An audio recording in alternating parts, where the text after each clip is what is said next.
Le sprinkler. Hey, salut Stéphane. Ben, salut Mathieu, ça va bien? Content de te rencontrer. Première fois qu'on se parle un petit peu plus de 3 bons jours dans un Agile Tour. Quelque chose comme ça, dans un événement de réseautage. Exact, mais c'est le fun de te rencontrer. Ben, c'est le fun que vous m'accueillez ce soir pour faire ça avec vous autres. Ça fait plaisir. Stéphane Surdeck. Franchement, ça veut auteur du livre Agile. À vrai dire, c'est A Practical Guide to Distributed Scrum. Ça Scrum spécifique en plus. Wow, ouais. OK. Ouais. That was the early days. Yeah, that was the early days. Quelle année, ça, par curiosité? Ouais? C'était à peu près 2000. Celui-là, c'était 2010 qu'on l'a publié. 2010? Oui. Ouais. Pas mal d'un début. Ouais. D'un début. Ben, Oui, d'un début.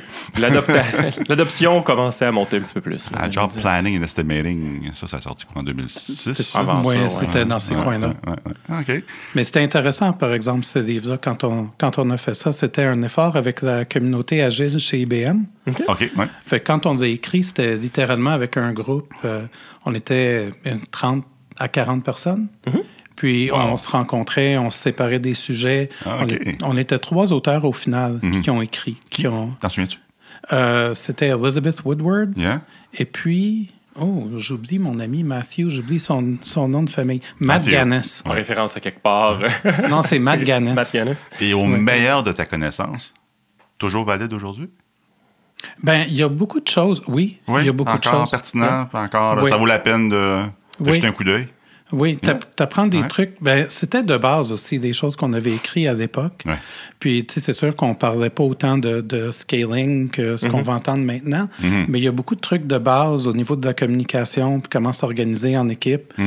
Une de mes histoires préférées que je racontais dans les conférences, que j'ai apprises dans le livre, une histoire par rapport, c'est qu'il parlait des différences de langue.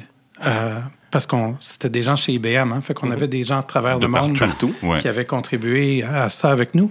Puis une des histoires que quelqu'un racontait, c'était, tu sais, les mots, il faut que tu fasses attention. Puis aussi simple que le mot « blue » en anglais. « I'm blue ». Ah, OK. Fait que si tu dis « I'm blue », ben pour un anglophone des États-Unis, ça veut dire, tu sais, je suis triste. Ouais, un peu tard. Ouais. Ah ouais. Mais, par exemple, je pense que c'est des Allemands. Si tu dis « I'm blue », eux, ce qu'ils comprennent à cause de la langue, ce qu'ils comprennent, c'est « je suis sous ». Oh! C'est pas le même effet. C'est pas tout à fait le même effet, non? C'est en Allemagne, donc c'est peut-être vrai. Oui, peut-être. On sait jamais. Oui, quand j'ai fait un mandat à Paris, on avait les points caribou. Des points caribou. Oui. Parce que tu étais québécois. Il y avait une petite délégation de Québécois et puis des Français, bien sûr, tout à Paris. Puis là, lorsqu'un Français pouvait deviner quelle était l'expression québécoise ou vice-versa, on gagnait des points caribou. OK. Oh. Puis par rapport au story point, ça se comparait comment, ça, là-dedans, sur une échelle? C'était juste des lignes sur une feuille, donc ça me chie dans les mains. OK, on devait deviner c'était quoi. C'est là que j'ai appris, c'est une usine à gaz. Ah, oui. OK. Donc, on a deviné c'était quoi. Évidemment, le contexte a aidé beaucoup. Faut faire attention que le mot jaser. OK. Hein, on a jasé parce que c'est comméré. Ah, OK. Oui. Il y a grooming aussi chez les Français. C'est plus en Angleterre. C'est quoi la version française de pas raffinement, là, mais de grooming qui veut essentiellement dire... ça a une connotation sexuelle. Là, oui, mais c'est en Angleterre. Ça rapporte avec la pédophilie. Oh, ouais. Donc, ils ont enlevé ça. Ils ont cessé de dire grooming. On remplace ça par refinement. Ouais, ça passe mieux. Au Québec, ça fait pas de différence, là, mais ailleurs, c'est... Ouais. Ah, mais non, mais je pense que même jardiner, ça peut avoir un aspect... Oui. Connotation, mais bon, bref, on dérape et on a 2 gorgées de ce que j'avais pris. Mais tu parles de la communication, les mots, le choix des mots, etc. Puis ça fait un petit bout là, quand même que tu l'écris, mais les grandes leçons que tu avais appris là-dedans, le choix des mots, y a-t-il autre chose qui te vient spontanément? Pour moi, c'est ce qui a tout le temps été important avec des équipes distribuées, c'était de créer un contact avec les gens. OK. Puis moi, je travaillais avec des gens qui étaient en Inde, je travaillais avec des gens qui étaient au Texas, à Toronto, en Caroline du Nord, en Chine, toutes sortes de places. Puis souvent, ce que je faisais avec mes collègues en Inde, il y avait la réputation, avec mes collègues aux États-Unis, de ne pas être productif, de ne pas livrer, de ne pas être des bons joueurs, des bons développeurs. Mais souvent, le problème, c'était plus que les gens aux États ne savaient pas comment communiquer les requis. Oui. OK. Fait qu'il communiquait mal avec ces gens-là. Puis là, après ça, il se plaignait des résultats qui manquaient. Fait qu'à cette époque-là, ce que je faisais, moi, c'est que je faisais du UI, je faisais du design UX pour l'équipe. J'ai fait du développement, j'ai fait le tour du développement, mais à cette étape-là, j'étais plus vers la fin. Puis j'étais plus intéressé par le UX. Donc, moi, j'écrivais toutes les specs. Je le sais, on dit que la documentation, tu sais, on veut pas trop en écrire. Mais l'entente que j'avais avec l'équipe, c'est que la documentation mourrait à la fin du release. Okay. Donc, dans le fond... Ça permet du support de communication, justement, avec les gens qui étaient distribués. C'est ça. Puis vous auriez dû voir les choses amusantes qu'on faisait parce qu'au début, je faisais des screenshots. Je bâtissais mes screenshots dans Adobe Fireworks. Puis là, ça avait l'air la même chose que le logiciel. Fait que là, les gens voyaient... Je faisais une présentation, par exemple, d'un nouveau feature. Puis là, des fois, ce qui arrivait, c'est que les gens voyaient le feature et disaient « non, mais non, ça marche pas de Non, attends, c'est des mock-ups. C'est pas codé. Il est trop beau, là. C'est pas codé. » Ça me rappelle un client, ça. Puis, je sais pas ce que ça avait de l'air 2010-2011, mais bon, la technologie de vidéoconférence, etc., c'est amélioré grandement. Mais encore aujourd'hui... Ça s'est amélioré, mais je sais pas pour toi, mais la majorité des meetings avec des gens à distance qu'on essaie de commencer commence à 15 minutes de retard. Au milieu du meeting, quelque part, le Zoom ou le Skype ou le Slack ou peu importe la technologie casse. As-tu des conseils là-dessus? Qu'est-ce que je fais? Ben c'est tout le temps d'arriver plus tôt. Hein? C'est essayer d'arriver avant, essayer de préparer tes choses. Je le vois, moi, chez quelques-uns de mes clients, on a ces mêmes défis-là. Mais la vidéoconférence est importante en termes de communication parce que faut que tu vois des gens. Oui, ça change tout, là. Oui. Moi, quand je travaillais avec l'équipe que je travaillais au Texas, je les ai pas vus pendant un bon bout. Puis, à un moment donné, j'ai été passer 2 semaines à Austin avec les gens. Puis là, j'ai travaillé avec eux, j'ai vécu avec eux. Puis là, ce qui est arrivé à un moment donné, c'est que quand je retournais, puis j'entendais, mettons, la voix d'Éric, ben là, je pouvais voir des mimiques d'Éric dans ma tête. Parce que je l'avais vu live. Fait que je savais que quand il parlait avec une certaine intonation, je savais ce que ça voulait dire. Je connaissais son physique. Fait que ça ajoute une dimension. Puis quand je vous parlais de communication tantôt, nous, on communiquait à travers des wikis, mais à un moment donné, ce qu'on avait commencé à faire pour aider la communication, c'est que j'enregistrais des vidéos. Donc là, c'était un petit peu à la joke de Troy McClure à un moment donné. Je disais « Hi, my name is Stefan Surdek. You've seen me in such videos as specs for user, etc., etc. » Mais ce qui était amusant avec cette histoire de spec-là, c'est qu'au début, les équipes résistaient beaucoup puis ne voulaient rien savoir parce qu'ils disaient « Ben là, tu ne vas pas rien nous infliger, tu ne vas pas nous imposer. » Mais ce qu'ils ont réalisé à un moment donné, c'est que j'avais assez de détails que les développeurs étaient capables de commencer à coder. Les gens qui faisaient la doc étaient capables de commencer à documenter. Les testeurs étaient capables d'écrire leur test script. Puis après, c'était juste à propos de c'est quoi les différences quand le code arrive. Fait que là, les gens étaient capables de venir me voir, dire « OK, j'ai pas fait ça tout à fait de même, je l'ai fait de même, tu peux-tu updater? » Ben oui.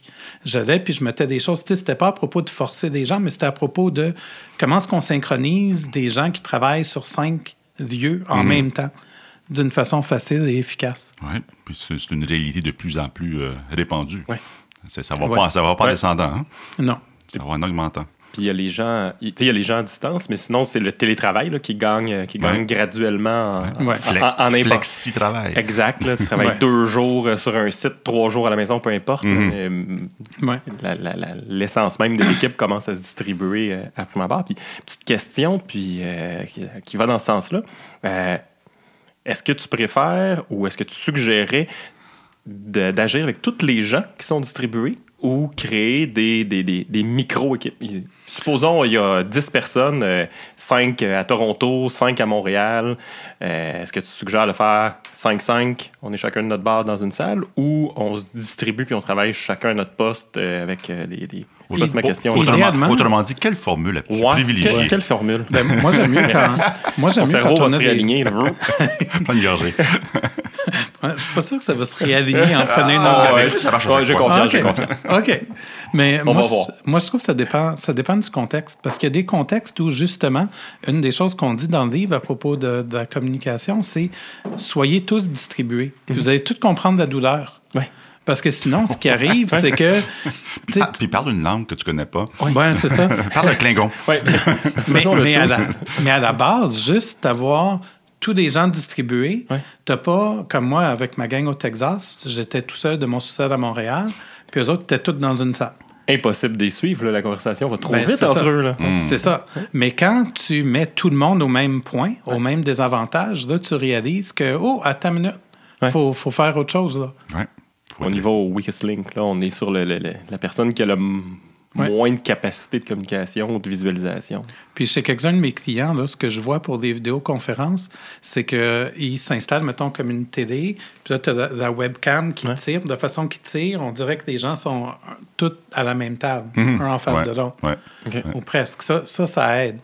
Il nous faut des hologrammes. On est dû. C'est la seule. On est dû. Ou est Star Wars quand on en a besoin. Ou est Star Wars. Oui, absolument. On avait dit qu'on parlait pas du livre, puis finalement, on parle du livve. C'est pas grave. Ben, c'est correct. C'est parce qu'on était supposé parler du livre, ça dedans. Ce qui devait arriver. Whatever happens, exactement. Une autre question plus profonde. Agilité? Oui. Tu as découvert ça quand, comment, pourquoi? J'ai découvert ça en 2006, quand j'étais chez IBM. Oui. C'était intéressant de la façon que j'ai découvert ça aussi parce que ce qui est arrivé, c'était que c'était comme une mode dans le moment. Puis, je travaillais dans une équipe que ça allait mal. On était dans le chenoute. On n'arrivait jamais à répondre aux besoins des clients. C'était frustrant. Puis, on cherchait donc l'exception à la règle. Oui, c'est ça. L'exception à la règle. Ça n'arrive pas partout. On était des seuls comme ça. Puis nos gestionnaires nous ont tous mis dans une salle à un moment donné. Ils ont eu cette brillante idée-là qu'il faudrait qu'on fasse autre chose. Fait que là, ils nous ont tous amenés dans une salle. On était 75 personnes dans une salle. Puis là, c'est pas ça qui s'est passé, mais ça ressemblait à ça. Là. Ils se sont comme installés debout. Imagine 6 managers en avant de toi, les bras croisés, puis là, ils disent... Faut que ça change. Vous êtes maintenant agile. Ah, mais oui. Ah, cool. That was your training. Ouais, non, c'est ça. C'est très Dilbert. C'est ça. Fait qu'on leur a demandé, ça veut dire quoi? Puis là, ils nous ont dit, c'est à vous de nous le dire, c'est vous qui êtes agile. Non. Ils se sont regardés comme, oh mon Dieu, ça n'a pas marché. Puis ils se sont recroisés les bras, ils ont rushé la tête encore une fois. Puis ils ont dit, OK, on va espérer que ça marche. Mais ça nous a pris comme 6 mois, 1 an avant de figurer c'était quoi. Tu fais référence à I Dream of Genie, hein, quand tu fais... Oui, je commence à me dater, là. C'est très anglophone aussi comme référence. Il y avait une émission... avec Genie, là, la petite madame qui bougeait son nez comme ça. Non, ça, c'est Bewitched. Non, ça, c'est Bewitched. Là, lui aussi, il partage son âge Genie, c'était avec son chum astronaute, machin. Oui, c'est bon. Oui, c'est ça. Mes références des années 50. Et dans ma tête, c'est juste à côté de l'île de Gilligan, puis il y a comme un... Ça. Ben oui. Oui. J'ai pas l'âge d'avoir écouté ça. Je suis désolé. Fait que ton exposure à l'agilité, c'était ça. C'était mon début. Ouais. Puis une des choses qui m'avait aidé dans ces années-là, quand je travaillais chez IBM, c'est que mon gestionnaire, justement, pas longtemps après ça, j'ai changé d'équipe. Puis j'ai commencé à travailler avec l'équipe au Texas. Puis mon gestionnaire m'a dit à un moment donné, il dit, prends 30 % de ton temps, puis fais ce que tu veux. Parce que je sais qu'on te rend fou, puis qu'on t'occupe pas probablement pleinement. Il dit, fais ce que tu veux. Fait que dans ce 30 % là de mon temps, c'est là que j'ai commencé à me renseigner plus sur l'agilité, commencé à donner des formations à l'interne chez IBM, commencé à apprendre à coacher. Puis j'ai tout acquis ces connaissances-là, puis mon équipe voulait rien savoir. Puis là, à un moment donné, ils ont frappé un mur. Puis là, ils ont dit, tu voudrais-tu nous aider? Puis c'est là que j'ai commencé. Non, mais c'est plus le fun à aider quand quelqu'un demande de l'aide. Oui, non, c'est ça. C'est plus facile. Tes premières inspirations, c'était quoi? Tes premières lectures? Mes premières lectures, c'était Mike Cohn. Mike Cohn, oui. Ouais. Agile Planning and Estimating. C'est ça. Ouais. Exactement. C'était ça mes références initiales. Chez IBM aussi, il y avait il attachait ça beaucoup aux approches lean. Beaucoup plus que ce que tu t'attendrais. Puis c'est sûr que ça vient naturellement, c'est des cousins, là, mais ils les attachaient beaucoup. Fait que tu n'apprenais pas juste Scrum ou tu n'enseignais pas juste Scrum. Ou l'agilité, tu allais avec des concepts de base. C'est ça. De lean manufacturing. C'est ça, exactement. The lean software development, les choses de Mary Poppendieck. Fait que ça aussi, c'était des lectures que je faisais à l'époque. Ça aussi, c'était en 2006, plus ou moins? Oui. Oui, à peu près. Ouais. Oui. Est-ce que tu étais né? Oui, j'étais né en 2006, on me confirme. As-tu croisé Scott Ambler chez IBM? Oui. Ah oui, vous avez travaillé ensemble? Ben, on n'a pas travaillé ensemble, on s'est croisés dans la communauté agile. OK. I wish there was a camera à cette communauté de pratique? Ben, c'était intéressant quand même. Tu serais surpris. As-tu vu les premiers balbutiements de Discipline Agile, de delivery? Oui. À vrai dire, oui. OK. Parce que, Scott, c'est là qu'il a commencé. Oui, c'est ça. Oui. C'est ça. Puis à vrai dire, il a écrit le forward de notre livre. OK. Mais là, OK. Ben oui, regarde ça, toi. Oui, Ken Schreiber aussi. Oui. Fait que Roman Pichy, je connais pas. Roman Pichler, c'est autour plus du product owner qui écrit, lui. Autour des requirements agiles. Should I know him? You probably could know him. I don't know if you should know him, but he was pretty good. Puis Matthew Yang non plus, je connais pas. Ça me dit rien. Lui, je me rappelle pas. C'était un exécutif chez IBM, je pense. OK. Mais t'as un beau segway. Des exécutifs. Ben, Parlons d'exécutifs. À moins que tu aies une autre question. Ben, je faisais le segway un peu différemment. Ah ouais, vas-y. Je reviens. Les gestionnaires qui ont fait ça comme ça, ils sont installés 6 devant vous. C'est peut-être pas la meilleure façon de vous avoir infligé l'agilité. mais je pense que c'est le bon mot là, dans ce contexte-là. Mais c'était littéralement ça à l'époque. Hein? Comment il aurait pu faire ça?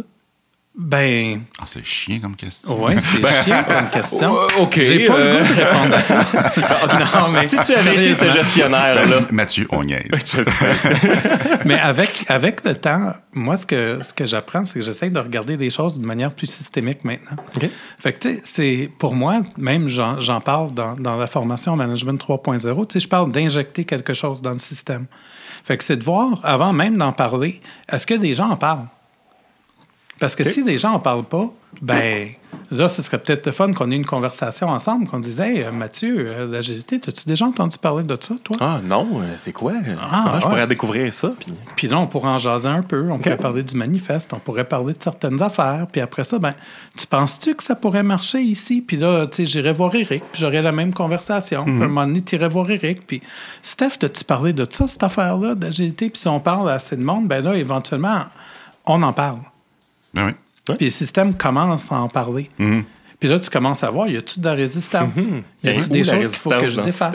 C'est un minimal viable product, finalement. Ouais, c'est ça. Tu parles d'une rumeur d'agilité, puis tu regardes les réactions. À peu près. Ouais. C'est ça. Puis tu l'injectes, puis là, tu regardes qu'est-ce que le système... Si le système est complètement ouvert, hey, easy peasy, let's go. On essaye quelque chose de concret, mais sinon, ben là, ça prend peut-être une autre couple de conversations avant. OK, c'est intéressant. Puis d'essayer de clarifier autour du pourquoi, autour de qu'est-ce que tu pourrais en retirer, qu'est-ce que... Okay. Tu sais, moi, je trouve que si je peux faire une petite parenthèse autour du changement pour l'instant. Là. Si tu savais. On est là pour ça. Tu peux faire des parenthèses dans tes parenthèses. Avec des braquettes autour de ça. OK. À condition que tu les refermes avant la fin, sinon tu as une erreur de syntaxe. OK. Mais moi, mon problème, c'est que je perds le fil à un moment donné. Ça je peux me charger des tenir si tu veux. Je vais mettre ton compilateur. Ça. Mais moi, first time for everything. Mais je trouve que n'importe quand, juste dans le changement, c'est d'être clair pourquoi on veut changer, puis c'est quoi qu'on veut être, c'est quoi qu'on veut changer, puis pourquoi c'est important. Parce que souvent, tu sais, dans des organisations, on dit, OK, on veut être agile. OK, fine. Pourquoi? Why? Qu'est-ce qu'on va faire? Puis il n'y a personne qui a le guts de dire, ben, on va être à la mode. On va être cool comme les autres. On va être cool comme toutes les autres. OK. Mais là, on va embaucher un coach, fait qu'on va bien paraître. On va avoir un trophy coach. Mais tu sais, c'est drôle, hein? Tu dis ça, puis tu me fais penser. Des fois, j'ai des clients que ce qu'ils font, il faut qu'ils rendent des choses visuelles. Il faut qu'ils bâtissent des tableaux. Tu sais, puis, il y a quelques années, je jasais avec un gestionnaire, puis on avait bâti un tableau de portfolio de projet. Ouais. Puis là, on jasait, puis là, je remarque que son tableau, il avance pas. Fait que je lui demande à un moment donné, je dis, ton tableau, je dis, qu'est-ce qu'il dit, ton tableau? Puis là, il n'est pas capable de me l'expliquer. Fait que là, je commençais à y expliquer. Mais moi, ton tableau, il me dit ci, ton tableau, il me dit ça. Il y a tant de projets en cours, il y a ci, il y a ça. Mais il semble aussi me dire qu'il n'est pas très à jour, ton tableau. Ça, j'allais dire, est-ce que le papier t'a jaune un peu? C'est ça.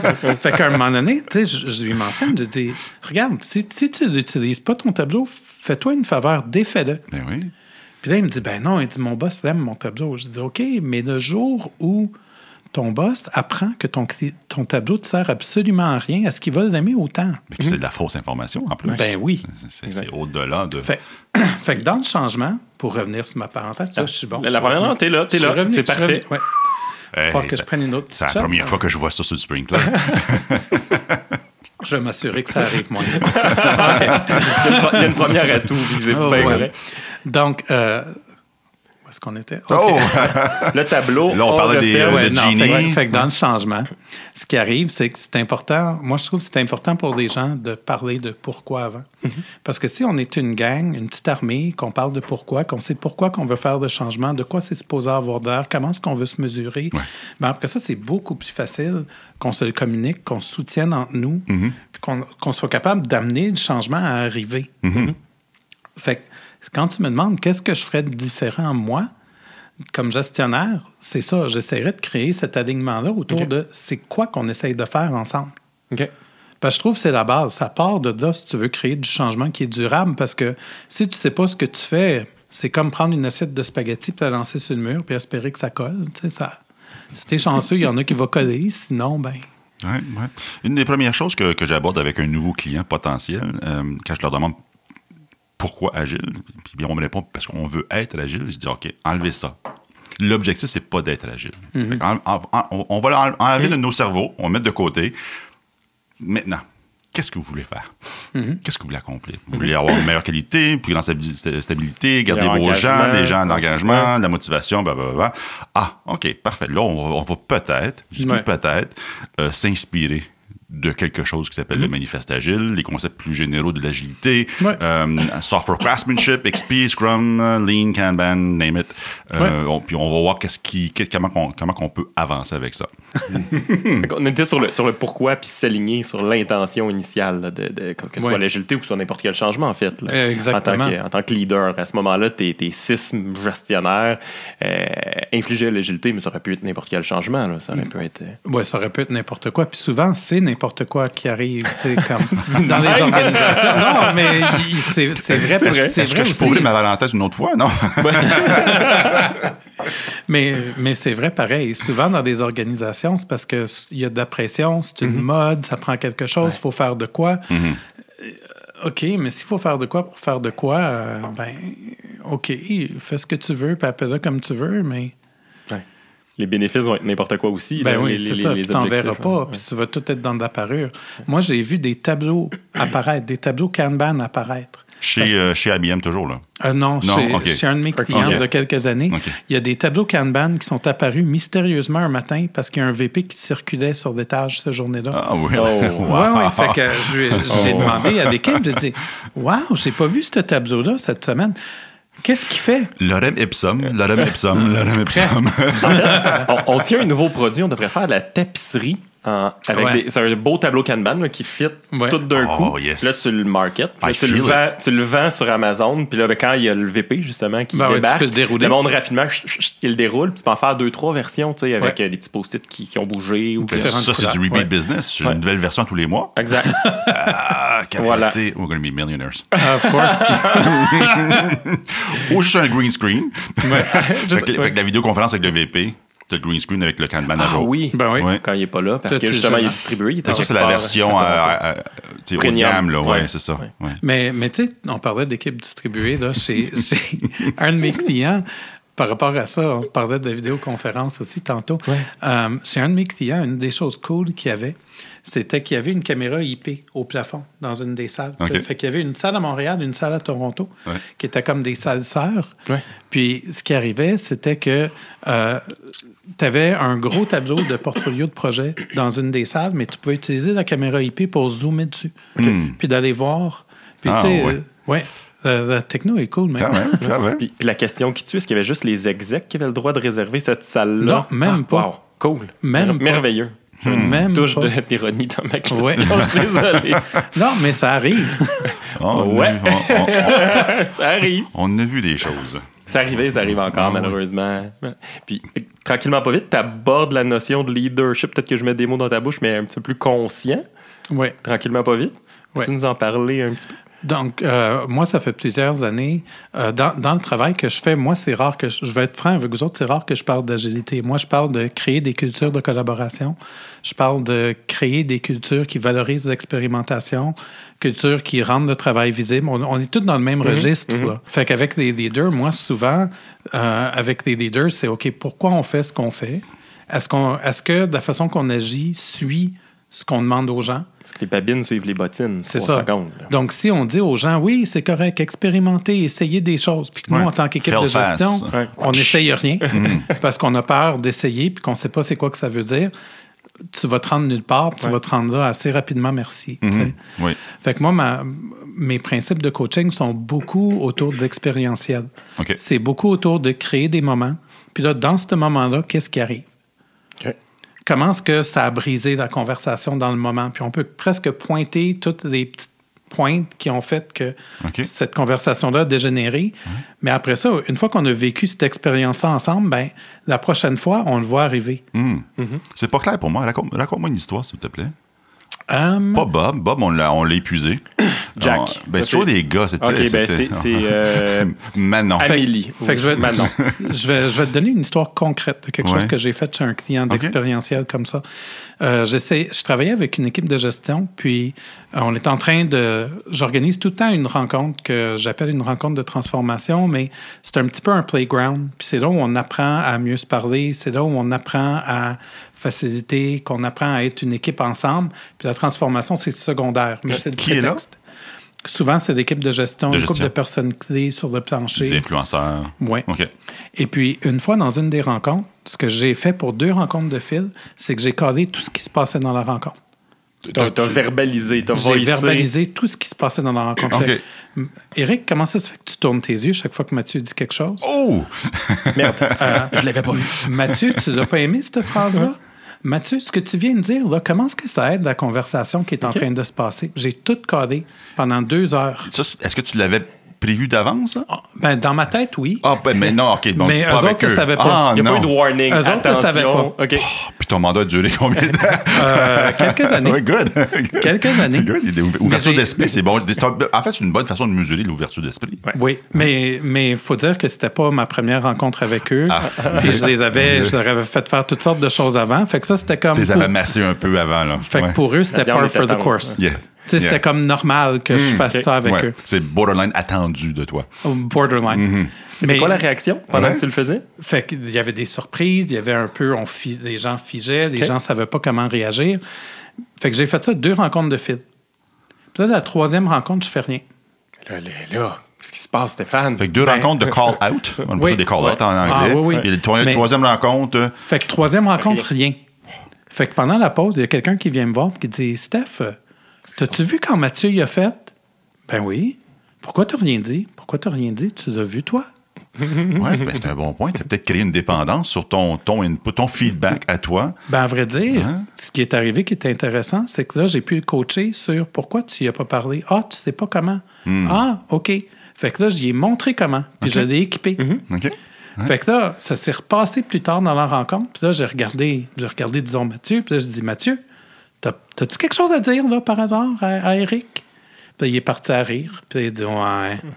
Puis là, il a dit, tu sais, mais moi, je faisais ça juste pour créer du awareness. Fait que c'est un petit peu comme quand tu t'achètes une nouvelle voiture. Tu sais, quand tu t'achètes une nouvelle voiture, des fois... Je suis intéressé, là, je sais pas où tu t'en vas pendant tout, mais je suis super intéressé. Si t'achètes une Tesla, il veut plugger ça, là, c'est ça. Je parlerai de comment je la livre de façon incrémentale, mais pas itérative, ma Tesla après. Mais quand j'ai acheté ma Mazda 6, par exemple, OK, ma Mazda 6, j'ai dit, il n'y en a pas beaucoup sur la route. J'en vois pas tant que ça. Tu sais, c'est cool.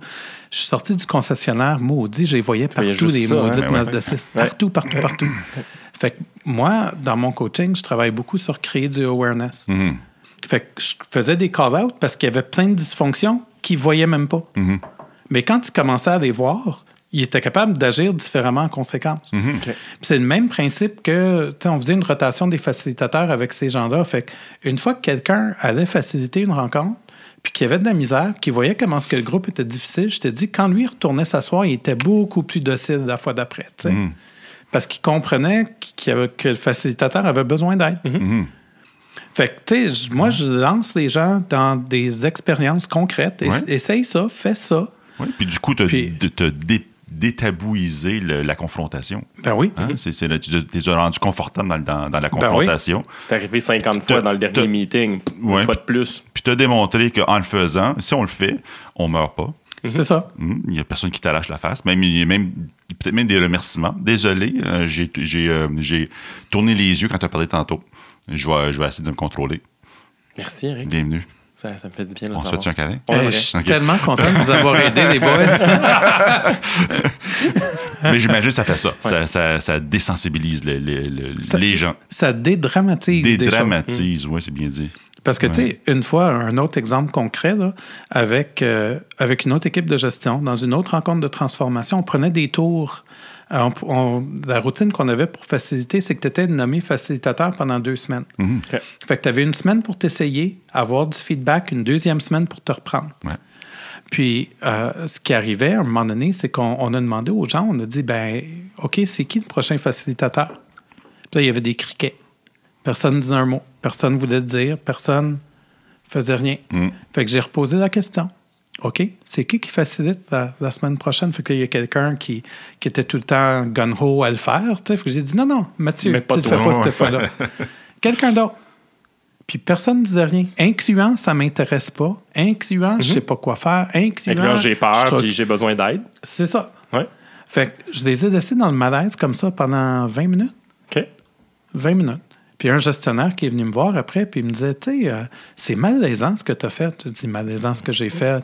Fait qu'il m'explique. Je dis, ça ne devait pas être assez malaisant. Il dit, pourquoi? Je dis, vous auriez parlé avant. Exact. Ça avait été vraiment malaisant, ça aurait duré 30 secondes. Oui. Fait qu'après ça, il me reparle, puis il me demande, tu sais, il me répète, il dit, mais c'était vraiment malaisant. Je dis, OK, mais, tu sais, combien de fois que vous me dites que quand vous parlez à vos équipes, vous ne pouvez pas rien leur demander parce que vous allez avoir des criquets?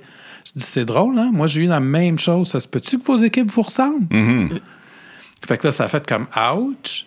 Mais la semaine d'après, la même rencontre, ce que j'ai fait, c'est que on créait tout le temps l'agenda on the fly. Fait que là, j'aurais dit, la première demi-heure, j'aimerais qu'on parle de ce qui s'est passé la semaine passée. Fait qu'on s'est parlé du sujet de pourquoi que personne n'osait rien dire. Puis là, on a dit, non, c'est une réponse. Mm-hmm. Personne ne disait non. Ça me surprend d'une équipe de management.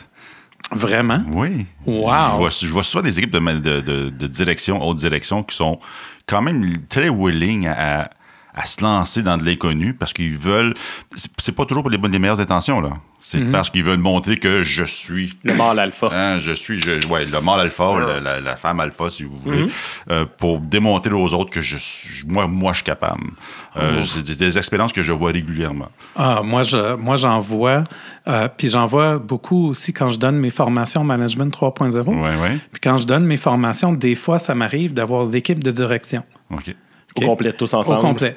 Puis là, essaye de demander au directeur principal, au patron le patron de la gang, là, de se mouiller. Là. Oh, Il y en a, non. Surtout des choses plus exposantes. Là. OK.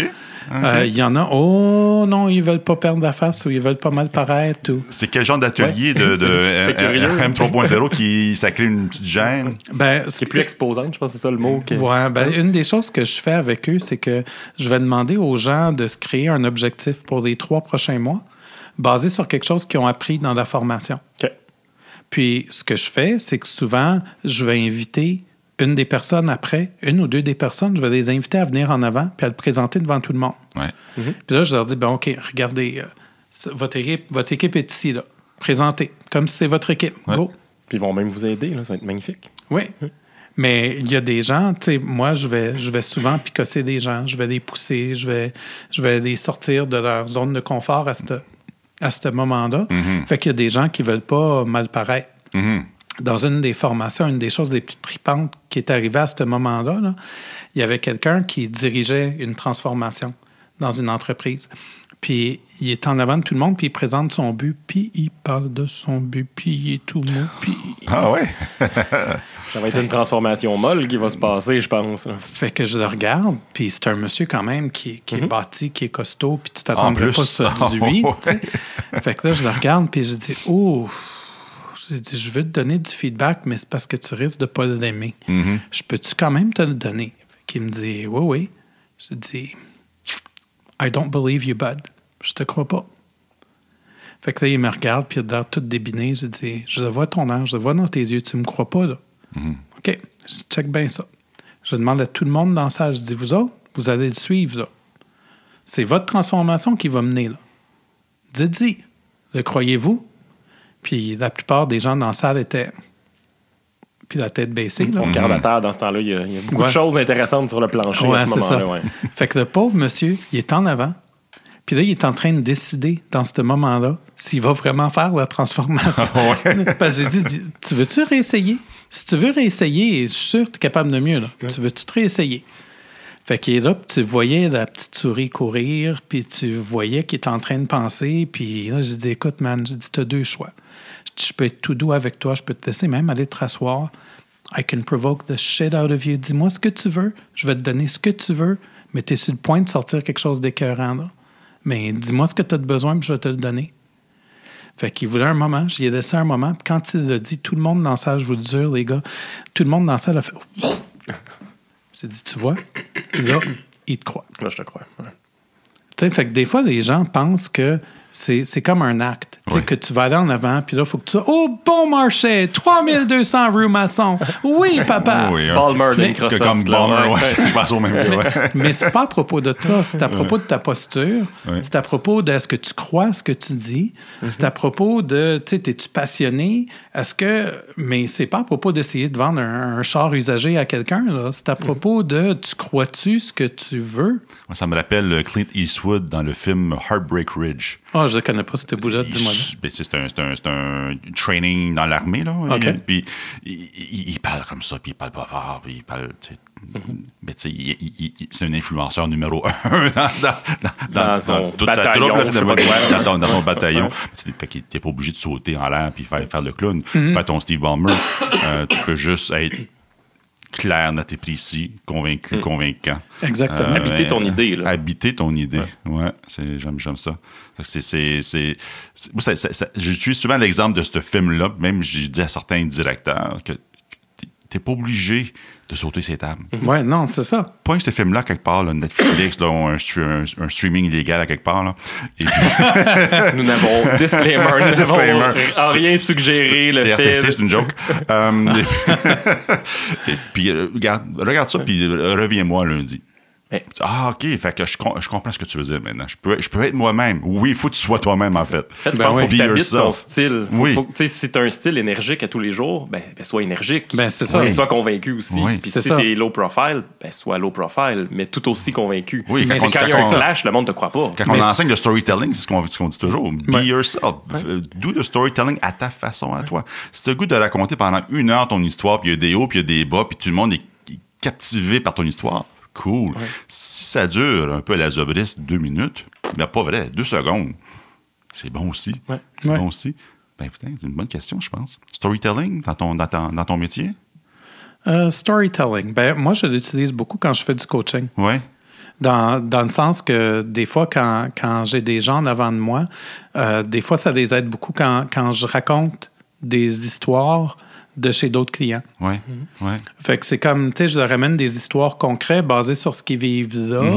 J'essaie de les ramener vers, OK, mais j'ai tel client qui a vécu telle affaire, j'ai tel client qui a vécu telle affaire. Fait que c'est comment, encore une fois, que tu peux le raconter d'une façon qui est compelling ou juste dans ton messaging. Si tu as besoin d'animer quelque chose pour une équipe, comment est-ce que tu parles avec tes tripes à l'équipe? Ça, même pour... C'est un concept que tu exposes au leadership aussi dans l'organisation? Oui. Passer par le storytelling. Oui, passer par le storytelling.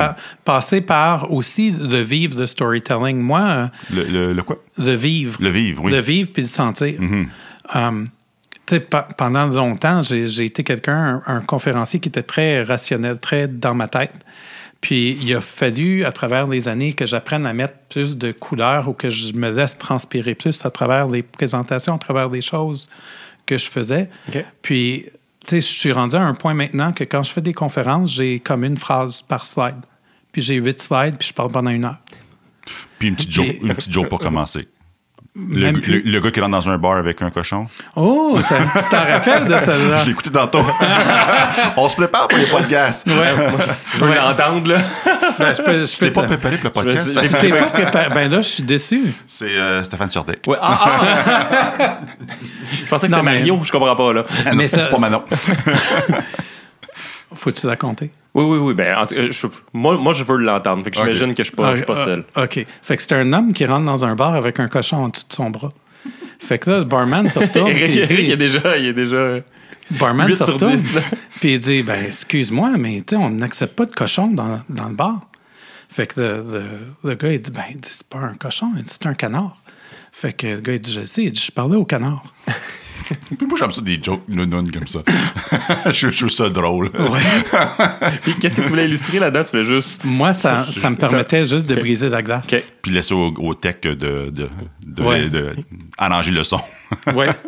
Puis ce qui est drôle, je fais un lien, je pense que c'était avec François qu'on discutait de ça. Quand tu commences avec une image comme ça, avec une blague ou peu importe, tout le long de ta conférence, les gens se demandent, ça va être quoi le lien? Ils vont essayer de raccrocher. Ils vont parler de ça. Il va-tu avoir un lien entre les cochons, les canards, la perception des gens, peu importe. François Beauregard, c'est un malade de ça. Là. Puis tout le long, tu gardes... Il n'y a pas de lien. Là.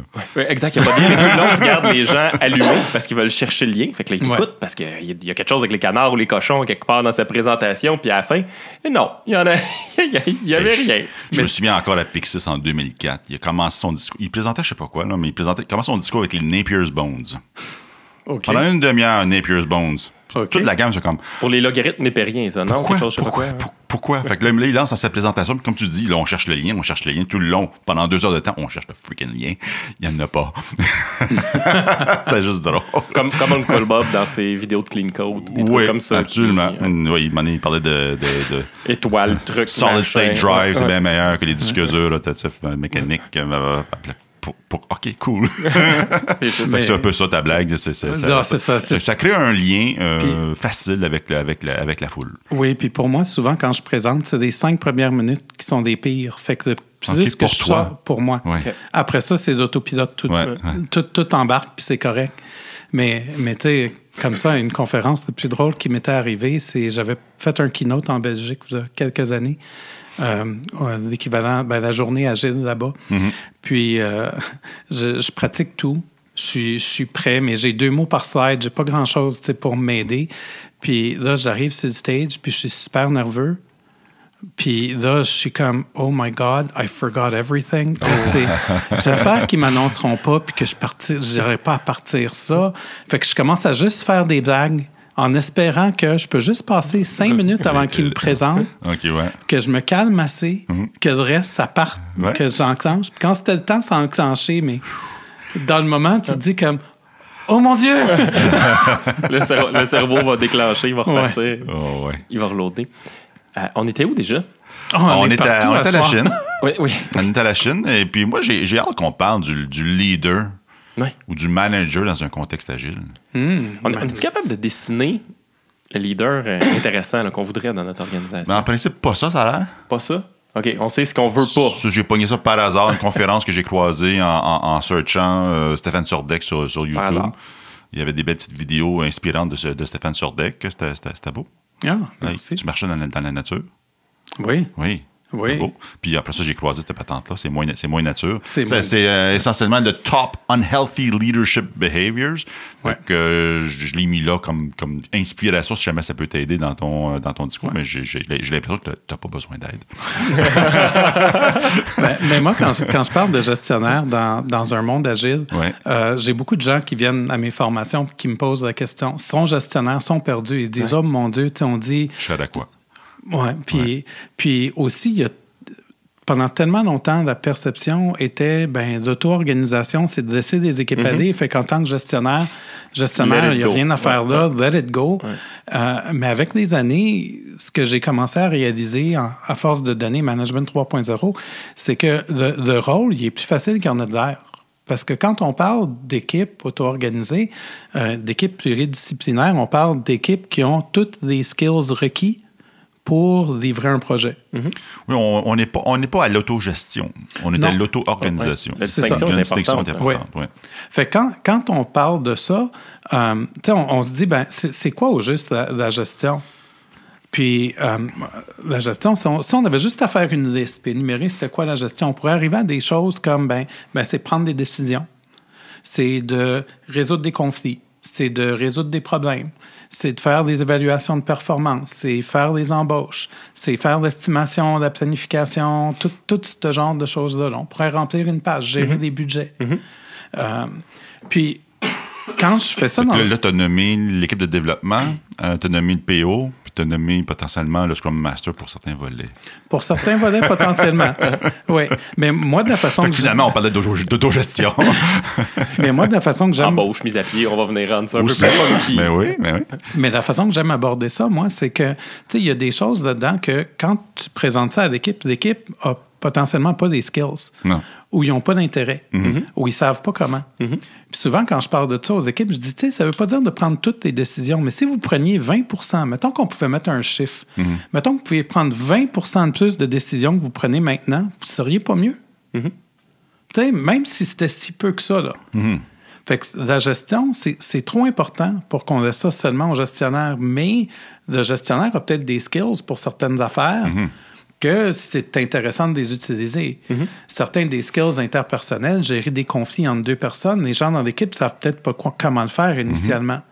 Fait que c'est peut-être plus le gestionnaire, le Scrum Master qui travaille ensemble pour faire ça, tout en montrant à l'équipe comment le faire, puis en leur transférant ces skills-là. Mais le rôle du gestionnaire peut encore être de faire des choses de gestion.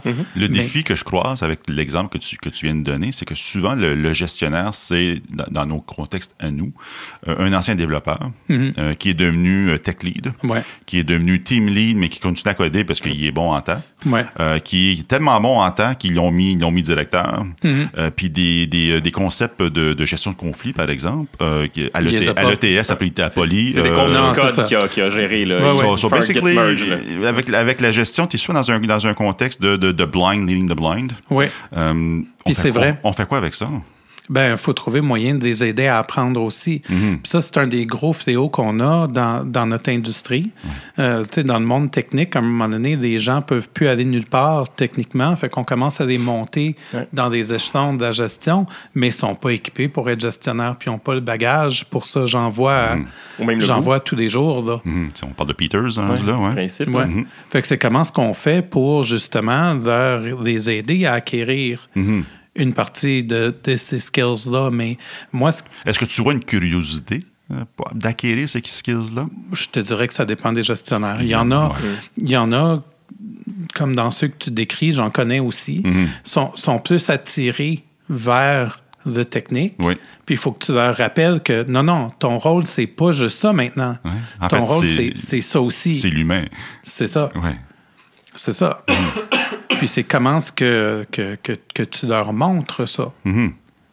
On a eu un invité, Martin Goyette, qui disait que c'était la fin des Scrum Masters.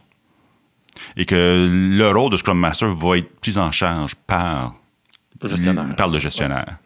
Qu'en penses-tu?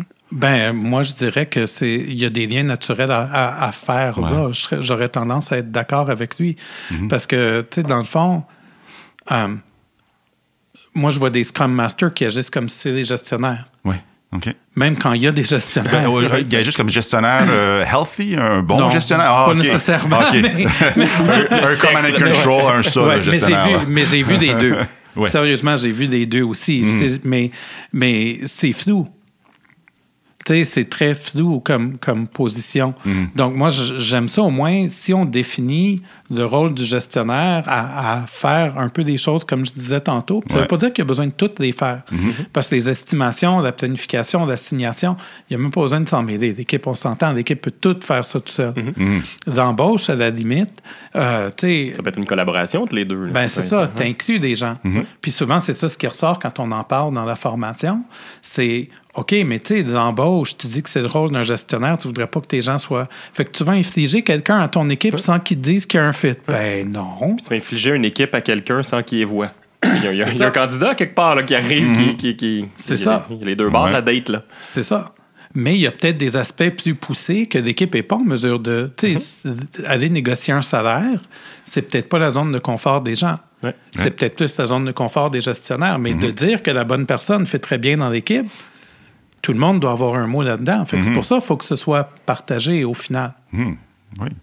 Moi, il y a des choses avec les équipes. Une des choses que j'apprends avec les années aussi, c'est comment cadrer des conversations. Donc, si on veut faire de la résolution de problèmes, par exemple, c'est un modèle très simple que j'utilise. Si on se pratique à tout le temps utiliser le même modèle, puis qu'on le fait de fois en fois, les gens savent à quoi s'attendre quand on parle de résolution de problèmes. C'est plus une conversation de 3 heures où on ressort et on n'a rien fait. Donc, tu connais la prochaine question? Ah, go for it. Quel est ce modèle? Ah! Ou un de ces modèles? Bien, le modèle très simple que j'utilise, c'est autour de quelques questions. C'est autour de c'est quoi le problème? Est-ce qu'on est capable d'identifier en une phrase ou deux, c'est quoi le problème qu'on essaye de parler là? Mm-hmm. Parce que si on n'est pas capable de faire ça, on est foutu. Puis ça, ce que je fais, c'est que je l'écris au tableau. Je l'écris sur un whiteboard. Okay. Puis en dessous, j'écris c'est quoi le problème. Puis est-ce qu'on s'entend que c'est bien ça le problème qu'on veut discuter? Mm-hmm. Oui? OK. C'est quoi les impacts? C'est quoi les faits sur ce problème-là? Puis là, en les écrivant aussi, ce qui arrive, c'est qu'on est capable de dire, ben OK, ça cause de la frustration. OK, ça fait 3 fois qu'on le dit. Y a-t-il quelque chose qui manque là-dedans? Mm-hmm. Non? OK, mais là, on n'a plus osé en parler de ça? OK, correct. Fait que ça te permet de guider la conversation d'une façon qui est plus utile. Mm-hmm. Puis après ça, l'autre question que je pose après, c'est quoi des solutions possibles? Fait que là, on énumère toutes les possibilités. Ça peut être de la bullshit, ça peut être de la cochonnerie. Pas important. Pas important. On brainstorm un peu, là. On fait juste sortir des idées. Ouais. Puis après, c'est de passer à travers chacune des idées puis de dire, OK, celle-là, est-ce qu'on l'a fait? Celle-là, est-ce qu'on l'a fait? Oui. Ah non, on veut pas faire ça. OK, oui, on veut le faire. Qui veut le faire? Pour quand? Qu'est-ce qu'on fait? OK, puis là, on en trouve quelques-unes, juste assez pour que ça puisse vraiment se faire à l'intérieur d'un sprint sans rajouter un mois de travail à tout le monde. Il faut que ce soit réaliste et que ça fasse du sens. Puis encore, c'est itératif incrémental. Même si on ne fait pas toutes les idées-là, prochaine rétro, c'est la première chose qu'on regarde. Qu'est-ce qu'on a fait? Quel succès qu'on a eu? Est-ce qu'on veut continuer de pousser ça? Puis c'est un modèle qui est assez simple, mais ce que je trouve intéressant, j'ai appris ce modèle-là en donnant des cours de catéchèse à mon fils. OK. Là, je t'intrigue. À chaque fois qu'il y a un mot auquel on n'est pas habitué d'entendre, ça m'intéresse. D'un coup, comment ça a émergé du cours de catéchèse? Comment ce modèle-là s'est développé alentour d'un cours sur, peu importe, le première communion ou confirmation, je ne sais pas lequel. Tu parles à 2 athées en plus. mais ce qui est intéressant, par exemple. Mais ce qui est intéressant avec ça, c'est que la dernière année du cours de catéchèse de mon fils, c'est moi qui accompagnais son groupe. J'étais professeur pour eux. Et puis moi, c'était une petite expérience de coaching avec des jeunes de 12 ans. Des mini-cerveaux, là. Oui. Puis une des choses qu'il faisait, qui était amusante, puis qui était intéressante dans le modèle, c'est qu'il enseignait ce modèle-là. Okay. Puis moi, de la façon que je le faisais faire aux enfants, que je le faisais pratiquer, c'est que je leur faisais faire de l'improvisation. Okay. Fait que je leur disais, je sais pas, le sujet de la semaine, c'est la persévérance. Mm-hmm. OK, vous allez me faire un sketch sur la persévérance, puis à un moment donné, on va faire couper. Puis on va passer à travers le modèle, on va prendre une décision, on recommence la scène, puis on continue. Mm. Fait que là, on me donnait un exemple simple. Là. Il y avait quelque chose autour, justement, celui de la persévérance. Les jeunes couraient un marathon. Puis là, ils étaient rendus, je sais pas, à 39 km. Puis là, il y était 4 qui couraient. Puis là, les 2 gars veulent abandonner, les 2 filles veulent continuer. T'sais? Fait que les 2 gars sont assis et disent « Non, on veut plus. » OK, correct. C'est quoi le problème? Ben, le problème, c'est qu'on est rendu à 39 km sur 40, puis il y en a qui veulent lâcher. OK, c'est quoi les impacts? Fait que là, on l'écrivait sur des post-it. On avait fait une matrice sur la table. OK, c'est quoi les options possibles? OK, ben, on peut tout continuer. On peut tout arrêter. On peut tout arrêter. Il y en a qui peuvent continuer, d'autres arrêter. Fait que là, c'était cute parce que la fille qui avait le rôle principal à ce moment-là, celle qui prenait la décision, parce qu'il y avait un kid qui prenait la décision, puis il ne disait pas sa décision. On recommençait la scène, puis on regardait ce qui se passait. Ah oui, OK. Puis cette fois-là, on repart la scène, puis là, on arrive au bout où les gars veulent abandonner. Puis là, la fille a dit « Ah non, c'est bon, on continue, il reste juste 1 kilomètre. » Fait qu'elle, son choix, c'était « On continue tout. Mm-hmm. » Les gars la regardent « Non, ça nous tente pas. » Fait qu'elle se retourne, elle me regarde. Puis là, elle dit, Steph, ils veulent pas jouer. Je dis, attends une minute, reviens. Fait que je retourne à la matrice. Je reviens à la matrice. J'ai dit, OK, c'était quoi les choix? C'est quoi le choix que tu as fait? T'avais-tu plein contrôle sur ce choix-là? Mm-hmm. Non. No. Fail. Qu'est-ce qu'on fait maintenant? On a recommencé. Puis elle a fait un autre choix. Ben, tu sais, ça te tente-tu, toi, de continuer avec moi? Puis. Fait que quand je dis que je fais de l'expérientiel avec les clients, c'est ça. OK. Wow. Malade. De la catéchèse. Oui, de la catéchèse. T'as parlé de management 3.0, que tu donnes la formation, etc., etc. J'imagine qu'il y a eu des aha moments de certains gestionnaires dans ces formations-là ou des trucs comme ça. As-tu un exemple que tu aimerais partager avec... Mathieu, est-ce qu'on peut commencer plus loin que ça encore? Plus loin que ça? Au cas où. Ça fait déjà quelques années, mais Management 3.0, de que c'est? De que c'est? C'est quoi? Ben, pour commencer, c'est un livre de Jürgen Appelo. Ouais. Qui est autour de pratiques de management qui encourage la collaboration. Fait que, quand on parle de management 3.0, ça assume qu'il y avait un 1.0 qu'il y avait un 2.0 avant. Right? Effectivement. On est rendu à la 3e itération des managers. Là. Fait que moi, quand je parle de management 1.0, je parle beaucoup du Taylorisme. Les gens sont des pions, puis ils sont là pour rouler dans la machine. Puis si tu fais pas la job, on va t'enlever, puis on va mettre quelqu'un d'autre, puis ça finit là. Fait que grossièrement, c'est l'idée, le principe. Les organisations rouges, oranges, à la lalou. C'est ça. Oui. Puis, quand on parle de management 2.0, ce qu'on parle à ce moment-là, moi, j'appelle ça du management par checklist. Fait qu'on essaye de faire les bonnes affaires parce que là, on réalise qu'on a des gens. Ils ont des sentiments, ils ont des émotions, ils ont des besoins. Ils ont vécu, ils ont des expériences. Puis là, il faut répondre à ça. Fait que là, on met des procédures en place. Ouais. Puis là, on met des procédures en place, puis on essaye de répondre aux besoins comme ça. Mais ce qui est intéressant, c'est qu'on le fait tout croche. Fait qu'un des exemples de base, c'est des one-on-one. Il y a 2 façons de faire des one-on-one. La bonne et la mauvaise? Ben, je ne dirais pas de même. Il y a la façon où on dit, tu sais, Mathieu, ça fait longtemps qu'on se rencontre comme ça, là, puis je ne sais plus trop de quoi parler. Là. Fait que là, la demi-heure qu'on passe ensemble à chaque semaine, tu vas me donner un statut sur tous tes projets. Ça, c'est une des versions. Ouais. Une autre des versions, c'est, tu sais, Mathieu, on a créé un plan de développement en début d'année. Ce serait le fun de savoir où est-ce que tu es rendu maintenant dans ça, puis comment est-ce que je peux t'aider, puis... Mais la première façon, check, je fais des one-on-one. Tu sais, des équipes font du scrum à la limite, par checklist. On fait notre sprint planning en début de sprint. Bien sûr, on ne veut pas perdre notre temps, certainement pas. Fait que on le fait le plus vite possible.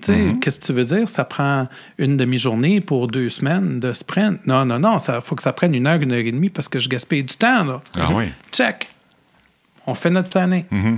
Tu sais, Daily Scrum, même affaire. Daily Scrum, 15 minutes. Personne ne sait pourquoi on se rencontre. Mais j'ai répondu aux 3 questions, fait que c'est le fun. Just get it over with. Just get it over with. I'm done. La rétro, oui, on fait des rétros. On fait des rétros d'1 demi-heure à chaque semaine, à chaque 2 semaines. Oui, bravo. Avec les mêmes questions tout le temps. Je m'engage à mieux communiquer. Voilà. Avec des bons vœux vieux, là. C'est ça. Fait que management 2.0, c'est autour de ça. On le fait parce que le système nous dit de le faire. Fait que, tu sais, d'autres exemples que j'aime donner, c'est des systèmes de revue de performance à la fin de chaque année. Faut remplir, je sais pas, pour le 30 novembre, il faut que tout soit fait. Quand est-ce que les gestionnaires parlent à leur gens? Le 28. Le 28, ou au moins dans la semaine, la semaine avant. Puis, on le fait donc, parce que... ils ont le portrait de la dernière semaine. C'est ça. Essentiellement. C'est ça. Puis, quand j'étais chez IBM, on faisait des plans de développement pour les employés. Puis, moi, je me rappelle, je ne sais pas combien d'années, j'ai été 5 ans chez IBM. Je pense que des 5 années, mon gestionnaire m'a dit, tu sais qu'on n'a pas de budget pour la formation, là, hein? Fait que tu vas trouver des choses pas chères en ligne, right? Mais le développement est fait. J'ai une anecdote de... C'est le moment du disclaimer, hein? Du disclaimer. Les opinions de l'invité demeurent des opinions de l'invité. Ce sont entièrement... Tu mettras ce bout-là juste plus rapide, comme si... J'ai une anecdote de revue annuelle qui s'est passée au début de ma carrière en revue annuelle. Évidemment, c'était... exactement dans le contexte que tu le décris. Là. Fait au début, on n'en parle pas trop dans l'année. Durant les one-to-one, on fait juste s'assurer soit de jaser l'entour d'un café, à la limite, c'est peut-être sain, ou juste de faire la revue des projets. Puis, j'étais en fin d'année, puis on a besoin de livrer un projet quelconque. On est rush, puis j'ai besoin de collaborer avec quelqu'un dans une autre équipe. Là, je vais voir cette autre personne-là, puis je lui demande, là, on a besoin de mettre tel truc en prod, on a besoin de tes services, puis tu venir nous aider. Et cette personne-là, on reprend ton exemple du 30 novembre, bon, on est le 20, elle dit, je peux pas, il faut que je travaille sur le projet Y. J'ai dit, ouais, mais il est canné depuis 3 mois, le projet Y, et on est tous conscients. Oh oui, mais c'est dans mes objectifs annuels d'avoir fini au moins l'analyse de machin du truc Y. Je comprends, mais ça va servir à rien. Oui, mais moi, ça représente plusieurs milliers de dollars. Ouais, c'est comme le faux tableau Kanban. OK, exactement. c'est ça. Fait que si on revient à Management 3.0, moi je dis Management 3.0, c'est comment est-ce qu'on maximise l'utilisation de l'intelligence collective autour de nous. Okay. Puis souvent, quand j'en parle aux gens, je demande aux gestionnaires, je dis, il y a une question simple. À quoi ça revient, tout simplement? C'est qu'est-ce que mon leadership génère? Est-ce que mon leadership génère de l'engagement ou de la conformité? Mm-hmm. Puis la conformité, il y a deux genres de conformité. On s'entend, il y a la conformité qui dit, oui, c'est dans ma description de tâche, ça va me faire plaisir de le faire, c'est normal que je le fasse, cool, pas de problème. Mm-hmm. Mais après ça, dans beaucoup d'organisations, on a la conformité qui dit, OK, je vais le faire parce que j'ai peur des conséquences de ne pas le faire. Mm-hmm. Je le fais par obligation. Mm-hmm. Je le fais par obligation, je le fais par peur, je le fais par peur de conséquences. Mm-hmm. Donc, dans ce contexte-là, en tant que gestionnaire, c'est se poser la question, qu'est-ce que mon leadership génère? Est-ce que ça génère l'engagement de mes employés ou si ça génère de la conformité? Puis si c'est de la conformité, c'est peut-être pas du 3.0 qu'on parle. Puis c'est ça qu'on veut. C'est ça notre intention. Mm-hmm. On vient à ton début de discussion sur le pourquoi. Oui. Puis il se passe quoi là-dedans? La formation 3.0? Ce qu'on fait, moi, j'ai un principe que j'aime beaucoup. C'est un de mes clients qui avait cadré ça comme ça, puis j'ai adoré comment il l'a cadré. Fait que j'ai dit, je te vole ça, puis je l'utilise maintenant. On parlait de rétrospective, puis on parlait beaucoup comment préparer la rétro, comment la cadrer. Puis il disait, nous, notre responsabilité, là, c'est d'amener le contenant. Puis les gens vont amener le contenu. Mm-hmm. Donc, moi, quand je pense à Management 3.0 puis les divers outils qu'on a là-dedans, chaque outil dans Management 3.0 est un contenant pour une conversation. Mm-hmm. Ça dépend de ce que tu essayes de créer comme conversation. Puis dans ce type-là, cet outil-là va peut-être t'aider. Mais le contenu, c'est les gens qui vont l'amener. Oui. Donc, moi, une des choses que j'essaye beaucoup de montrer aux gens concrètement, c'est comment utiliser les outils pour créer des discussions qui sont plus intéressantes. Puis il y a divers outils comme Moving Motivators, il y a Delegation Poker, il y a la matrice de compétences, il y a le Celebration Grid, il y a Medlers pour faire un peu de design organisationnel. Kudos. Oui, des kudo cards qui sont là pour un peu donner de la reconnaissance à l'interne. Il y a toutes sortes d'outils intéressants. Mais des fois, quand les gens viennent, puis c'est comme, OK, donne-moi des outils, OK, mais si tu les utilises dans le mauvais mindset, on fait encore au début de notre discussion sur le mais pourquoi tu l'utilises? C'est ça. Fait que beaucoup, dans la formation, on parle de ça, on parle du mindset qui est nécessaire. Puis après ça, quand on fait des jeux, souvent, ce qu'on fait, c'est, moi, je prends beaucoup plus de temps dans les jeux que ce qu'ils disent dans des slides. Puis moi, j'utilise ça chez mes clients. J'utilise ces outils-là chez mes clients. Donc, je sais comment ça marche, je sais comment ça brise. Je les ai vus briser. Je les ai brisés moi-même. Je les ai vus briser dans la formation. Fait que, tu sais, c'est comme la difficulté avec cette formation-là, c'est comment est-ce que tu le rends concret pour les gens, puis réel. Parce que des fois, les gens, ils vont voir quelque chose comme le Delegation Poker, puis ça va pas être clair pour eux comment ramener ça dans la réalité. Okay. En fait, c'était un peu ça ma question. Je suis gestionnaire. J'ai fait la formation 3.0. Quel phénomène devrait se produire devant moi en entreprise pour me faire allumer à utiliser Moving Motivators, par exemple? Bien, pour Moving Motivators, ça va être une question d'intention. Ce que je veux dire par là, c'est que tu peux l'utiliser de différentes façons, ce jeu-là. Tu pourrais l'utiliser, par exemple, mettons que ça fait 6 mois que ton équipe est en transformation. Puis, ce que tu aimerais, c'est que les gens, ensemble, parlent de leur expérience des 6 derniers mois.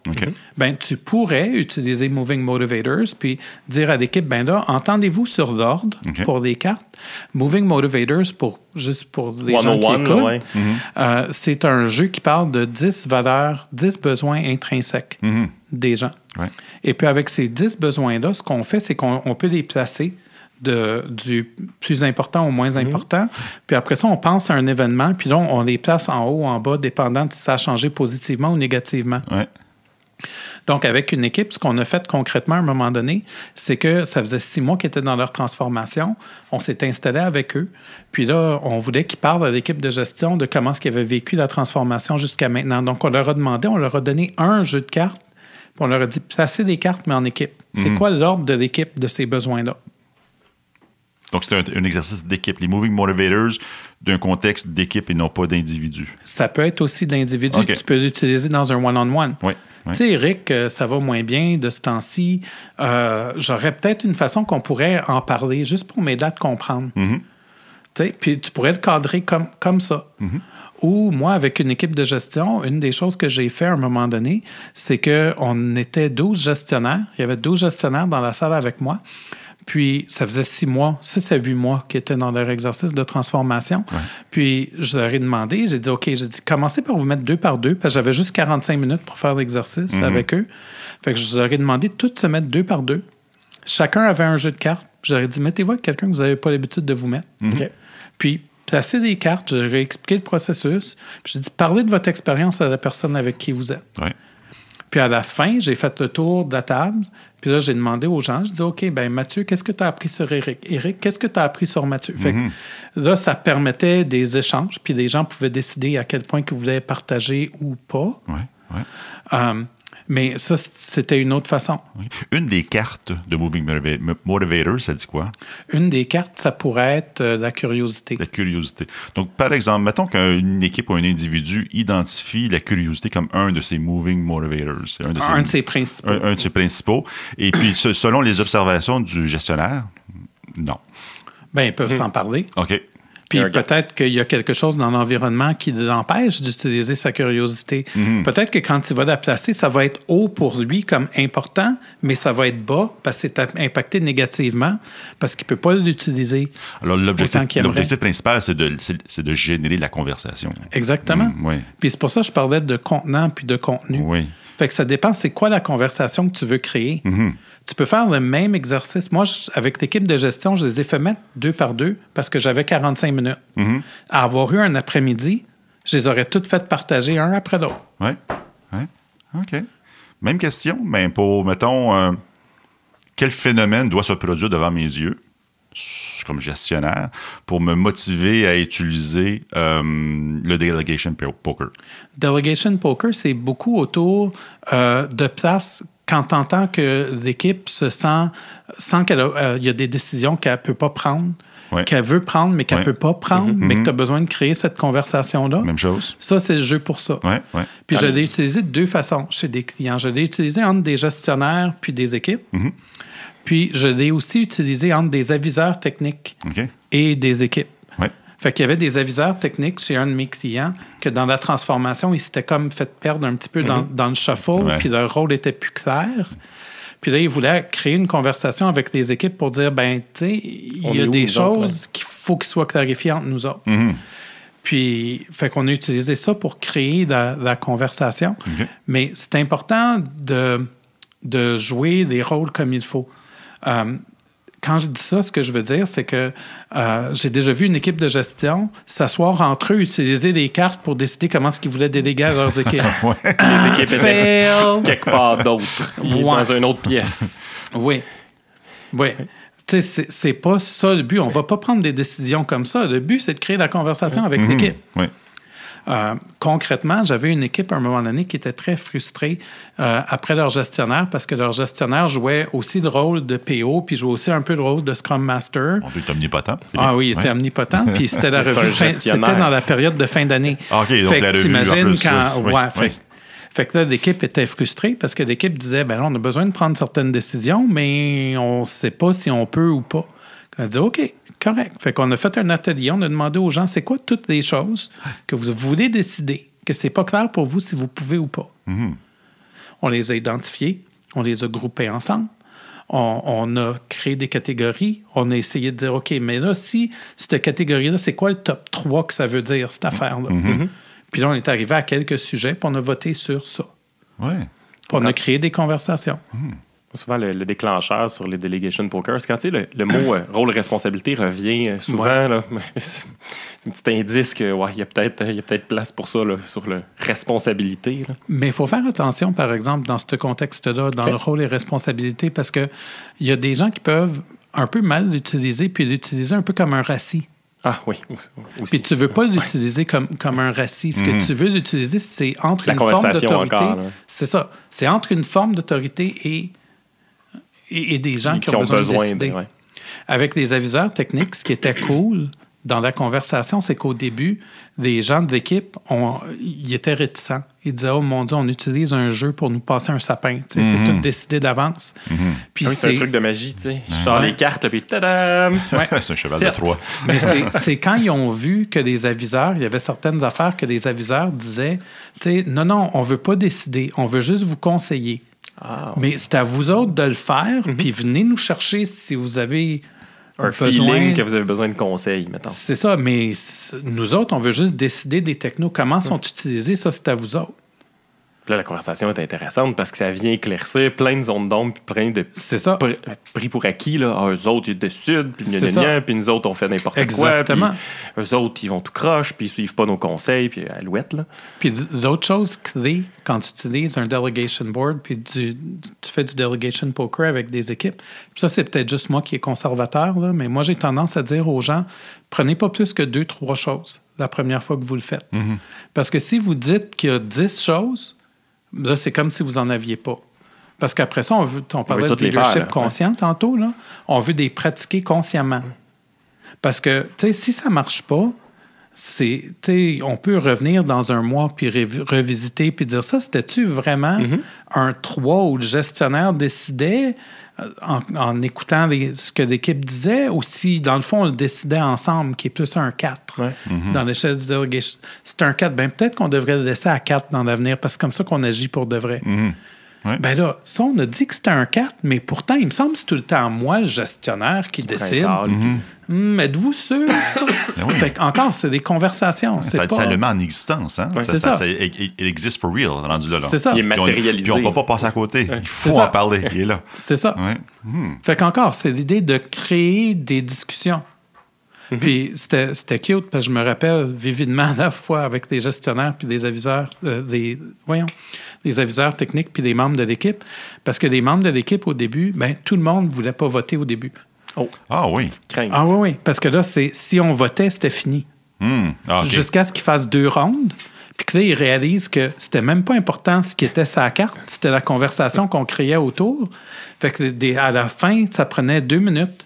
Quelqu'un disait, OK, on parlait d'un sujet, on disait, OK, on est où? Tout le monde mettait leur carte, ça prenait même pas 5 minutes. Mais la première, ça en a pris 15 avant qu'on mette la première carte sur la table. Parce que des gens pensaient qu'il était commis. Que c'était coulé dans le béton. C'était fini dès qu'on mettait la carte. C'est toujours une expérimentation. C'est ça. Tout le temps. Puis c'est à propos de la conversation qu'on crée. Ton bout préféré de la formation, c'est quoi? Mon bout préféré, j'en ai plusieurs. Ces jours-ci. Mon bout... La dernière fois. Ben, j'ai 2 bouts préférés. Le bout préféré, c'est la première heure du 2e matin, où dans le fond, c'est complètement freestyle. OK. Puis je le fais sur mesure comme ça. Fait que des fois, dépendant de l'énergie du groupe, dépendant de ce que les gens ont le goût de parler, des fois, c'est donc on va juste parler de leadership, on va juste parler de... Puis moi, ça m'allume. Ça fait des années que j'écris sur le sujet. C'est du freeform rendu là. Oui, non, c'est complètement du freeform. On est de l'impro, puis... Oui. Okay. Mais beaucoup de ça, c'est de l'impro. Je l'ai fait tellement souvent qu'il y a des histoires qui sont intégrées, qui viennent tout seuls. Puis souvent, c'est une expérience de coaching aussi. Fait que ce que j'aime aussi, c'est des gens qui viennent, qui se mouillent, puis qui disent « Steph, moi, je suis ici pour me faire brasser. Fait que brasse-moi. » Nice. La porte vient de s'ouvrir. Devant tout le monde, en plus. Le brassage en formation, ça peut ressembler à quoi? Ça dépend. Je vais jouer sur tes mots. Okay. Je vais jouer sur... Qu'est-ce que tes mots reflètent de la culture d'entreprise? Comme pendant un bout, une des formations, j'ai gossé des gens pendant 2 jours parce qu'ils parlaient d'adhésion. Oui. Puis c'était un mot fort, adhésion. Ça nous prend l'adhésion des gens. Scotch tape, là. Oui, fait qu'à un moment donné... Non, l'adhésion des ressources. Oui. Oui, on va dire l'adhésion des gens, juste pour garder l'identité plus neutre. OK. Mais pendant la formation, j'ai fait des jokes pendant 2 jours autour adhérer. Quoi, tu veux coder des gens sur le mur, là? C'est ça. Mais à la fin, il n'était plus capable de dire adhésion sans rire parce qu'il regardait le mur que je pointais tout le temps quand je parlais de... On va aller chercher du duct tape puis je vais te jacker au mur. Mais c'est de changer un petit peu le word map, d'aider les gens à voir des choses différemment. Comment ils ont rewordé au final? L'adhérence? Non, mais à la fin, il disait l'engagement des gens. Déjà, c'est intéressant. Tu sais, des fois, déjà, là, c'est plus intéressant. Tu sais, tu parlais de safe space tantôt avec François Borra. Safe space, safe. C'est parce que tu vas le partir, là. I'm immune now. mais moi, la notion du safe space me fait rire en entreprise. Parce que ça m'arrive souvent, je vais travailler avec des équipes, et ils disent, ici, c'est un safe space. Là, je leur dis, mon Dieu, vous dites quelle ça tellement souvent. Ou... Non, mais j'ai peur de sortir de la salle. Il se passe quoi quand on sort de la salle? Y a-tu quelqu'un qui te court après avec un couteau? C'est un chaos space. C'est un unsafe space. Non, le contraire de safe space, c'est dangerous space. C'est ça, mais c'est quoi? C'est juste... C'est une ici drôle le de safe notion. space. Ben oui. Ailleurs, c'est où? Ailleurs? Non, c'est unsafe. OK, mais dis-moi, pourquoi? Puis on peut-tu extender la salle ici au restant de l'entreprise? Ben c'est ça, on peut-tu faire semblant qu'on a un plancher au complet qui est peut-être safe si on... C'est peut-être parce que les murs sont capitonnés puis tu peux te taper la tête sur le mur dans cette salle-là. Si on revient à l'interprétation de François Beauregard, c'est les safe space, on est padé. Ouais. On n'a pas le droit de se dire des vraies choses. Il faut être gentil, il faut pas se confronter, il faut faire attention aux autres. Mais tu vas arriver avec une solution, pas juste un problème. Mais ça dépend. Hein. Tu sais, c'est comme... T'es consultant, toi, hein? T'es consultant, OK. T'as dit ça dépend. Mais je dis ça dans le sens que, tu sais, moi, j'ai joué beaucoup dans le monde j'ai exploré beaucoup le monde de tribal leadership pendant longtemps. Ouais. Puis une des choses que je trouve amusante, qui est dans le même genre de notion que ce que tu nommes là pour les safe space, c'est quand tu parles du stade 4. Le stade 4, c'est « we're great ». Fait que c'est à propos des valeurs de groupe, c'est à propos d'être excellent ensemble, c'est à propos de se dépasser ensemble. Mais tu sais, le côté sombre du stade 4, c'est qu'on réduit tellement la barre pour que tout le monde soit heureux, tout le monde soit content, que c'est rien. C'est le petit dénominateur commun, regarde. C'est ça. Puis ça veut plus rien dire. Fait que, dans le fond... Dans un norming maladif. C'est ça. Pour moi, l'histoire du safe space, oui, c'est de faire attention aux autres, mais c'est d'avoir la vraie conversation de la façon la plus respectueuse possible. Oui. Puis, tu sais, rendu là, ben, si on est tous capables de se donner l'espace pour ça, on est capable d'avoir des meilleures conversations. Mais il faut qu'on apprenne comment. Et si vous voulez en savoir plus, allez voir l'épisode avec l'épisode numéro 10. On est entré en long et en large dans le sujet. Ouais. 3.0, ouais. Ça fait le tour? Oui, je pense que je vous ai donné quand même un bon aperçu. Y a-t-il autre chose qui vous intrigue? J'ai fait la formation il y a longtemps avec Jürgen, t'es venu à Montréal. Okay. Mais c'est trop longtemps. J'utilise encore le Delegation, Moving Motivators. Kudo, jamais utilisé. Des fois, je garde un peu le feedback rap en tête. C'est-tu en 3.0? Oui, c'est un des principes. Je me dis peut-être dans Managing for Happiness. Managing for Happiness? C'est ça, c'est-tu le nom? Managing for Happiness? Oui. Il y a quoi là-dedans? Là-dedans, c'est... Qui est son deuxième livre après 3.0. Oui, mais je ne l'ai pas regardé autant, celui-là. Il m'a moins accroché, celui-là. Moi, je fais pas... Tu sais, toutes les notions de happiness at work, je trouve des fois que ça prend des drôles... Ça prend des drôles de tangentes. OK. Dans quel sens? Dans le sens que c'est pas parce que tu as une table de football que tu as nécessairement... Ouais, ce sont les fameux artefacts pour simuler une culture non existante. Puis il y a d'autres façons peut-être d'être heureux au travail. Ouais. Fait que des fois, je trouve que c'est une fausse... C'est une autre façon de pas avoir de masquer, de pas avoir des vraies conversations, de pas... Plains-toi pas, t'as des bagels, une table de baby-foot, puis 5% de ton temps que tu peux faire ce que tu veux. Puis un coach agile. Wouhou! S'il donne la bénédiction, tout est parfait. Mathieu, Stéphane, si vous avez le goût, je vous en lance une grosse. Oh! Surtout à toi, là. Attention, ça fait mal. Ils ont annoncé aux nouvelles. Oui. Ils ne savent pas pourquoi. Toutes les entreprises de 500 personnes, environ, tous les managers ont disparu du jour au lendemain. C'est une maladie, je pense. Le coronavirus s'attaque principalement aux gestionnaires. Ils viennent de découvrir ça. Il reste le président, il reste 2-3 PVP, là, mais pour le reste, là, all gone. Surtout le middle management, n'est plus là. Qu'est-ce qui se passe, Stéphane? Ben, je pense qu'au début, tu as une petite période de chaos, le temps que les gens apprennent à s'organiser dans tout ça aussi. Chaos genre party ou chaos genre confusion? Je pense chaos genre confusion plus que party. Faut préciser quand même. Des deux, là, mais... Oui. Ouais, je pense que c'est plus autour de la confusion plutôt que de chaos. Ben même, ça peut être du chaos parce que les gens ont besoin d'essayer de comprendre qu'est-ce qui a besoin d'être fait. Tu sais, comment est-ce qu'on apprend, c'est quoi les gaps que d'autres personnes faisaient, comment est-ce qu'on décide qui le fait. Parce que là, on peut pas dire... qui comprennent plus trop ce qui se passe. Ouais, il y a des gens qui ont été zombifiés along the road qui font « Oh, ben là... Ouais. Mais puis 6 mois plus tard, il se passe quoi? 6 mois plus tard, c'est une question intéressante. Je me demande un peu si... ça dépend des environnements. Hein? Ouais. Parce que quand même, des fois, dans un mode comme ça, ce que ça peut donner toutes sortes de choses, mais une des choses que ça peut donner, c'est « Ah, ben, moi, juste faire ce qui est cool. » Puis les gens font juste ce qui est cool, puis...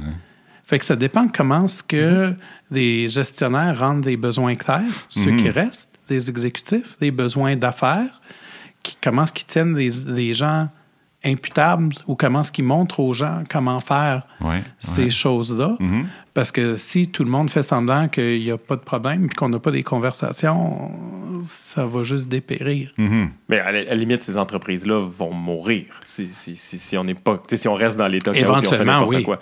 Je pense qu'il y en a d'autres que le système actuel va se recadrer. Parce que c'est l'image que j'avais, moi, memory foam. Exact. Tu sais, le memory foam, là, tu l'écrases, il n'y a plus de manager, ça revient. Exact. Donc, ils vont nommer un nouveau manager, c'est la même structure qui va réémerger. Oui, mais ça n'a pas besoin d'être comme ça. Non, mais je suis d'accord avec toi. Ça n'a vraiment pas besoin d'être comme ça. Pas plus que tu as besoin de toutes les éliminer. Tu sais, c'est deux extrêmes.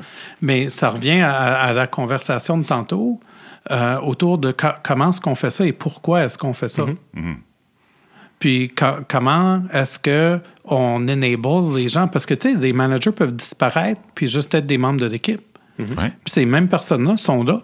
Ils ne sont pas nécessairement à l'extérieur de l'organisation. Ils peuvent se réinventer dans un rôle, retourner faire un rôle technique et montrer aux gens comment faire certaines des affaires. Il y a bien des façons de regarder...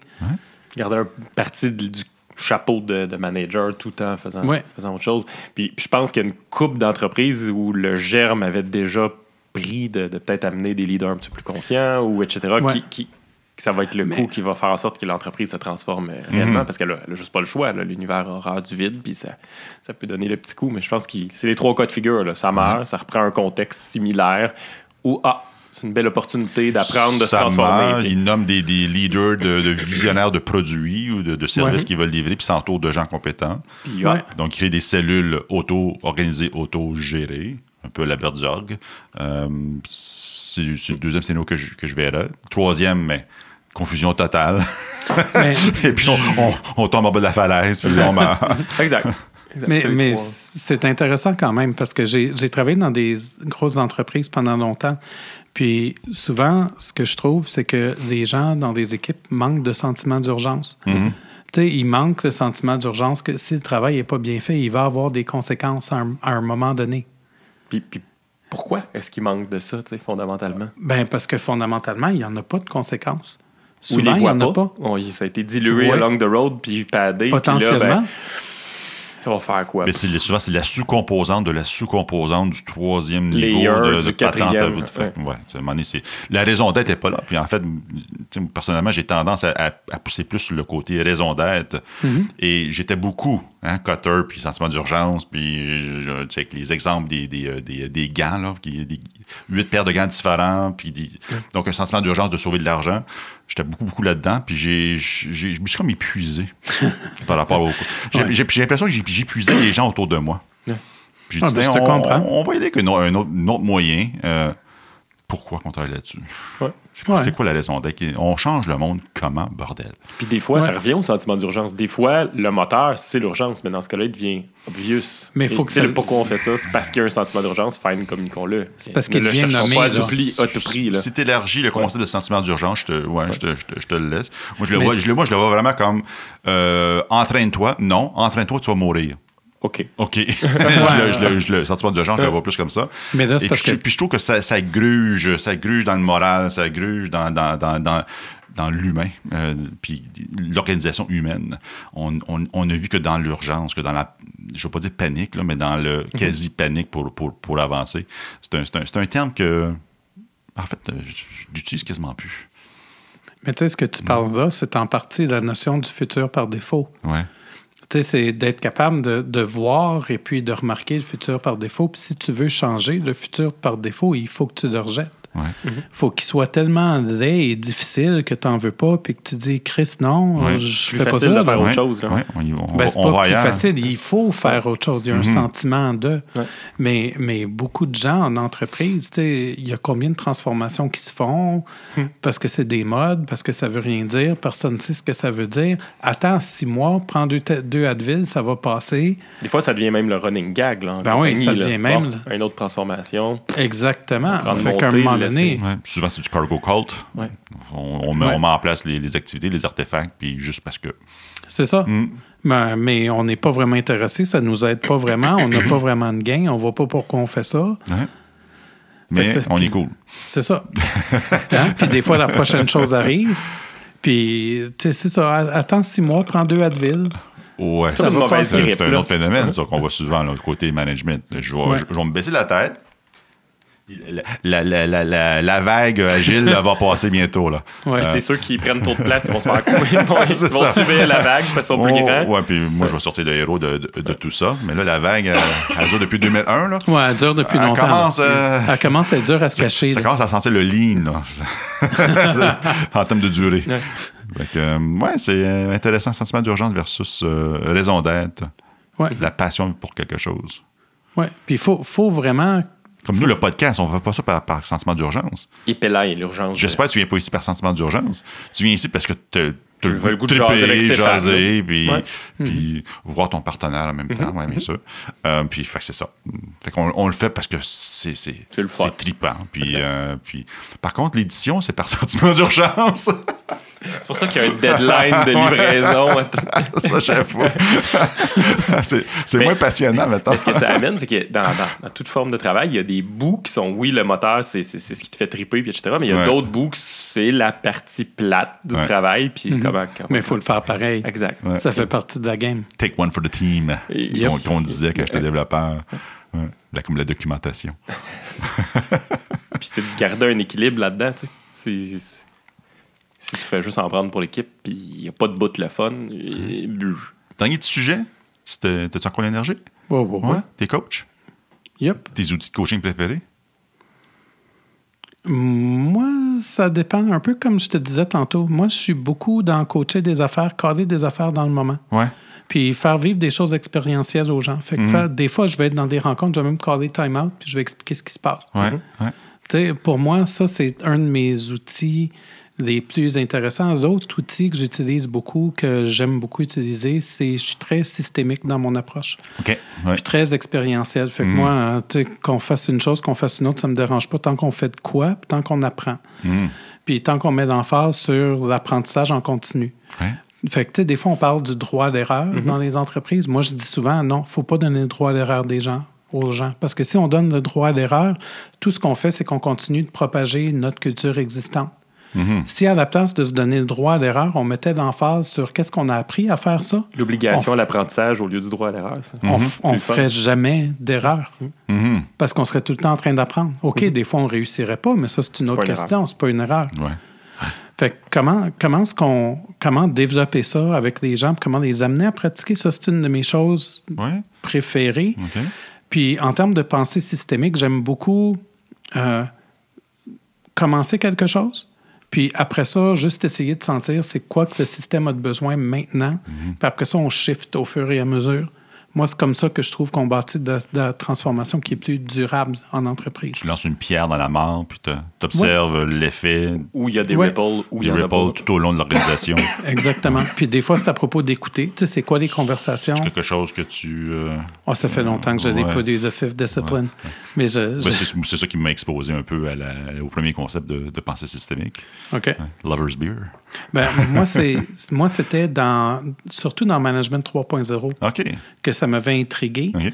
Puis, ce que j'avais fait après ça pour l'expliquer aux gens, c'est que j'ai créé un petit modèle simple pour que les gens puissent le mettre en pratique, puis le saisir plus rapidement. OK. Fait que moi, dans le fond, là, la prochaine question, c'est quoi le modèle, Steph?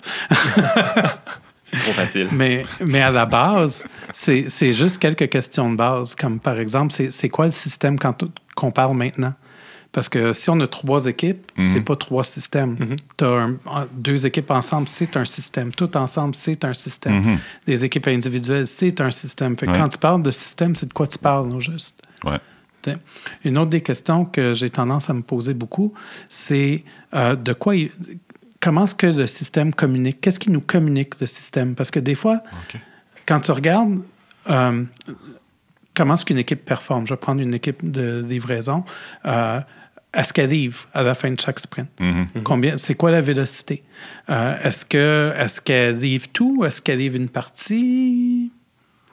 C'est des façons que l'équipe nous parle. La dynamique entre les gens, c'est une autre chose que l'équipe, que le système nous communique.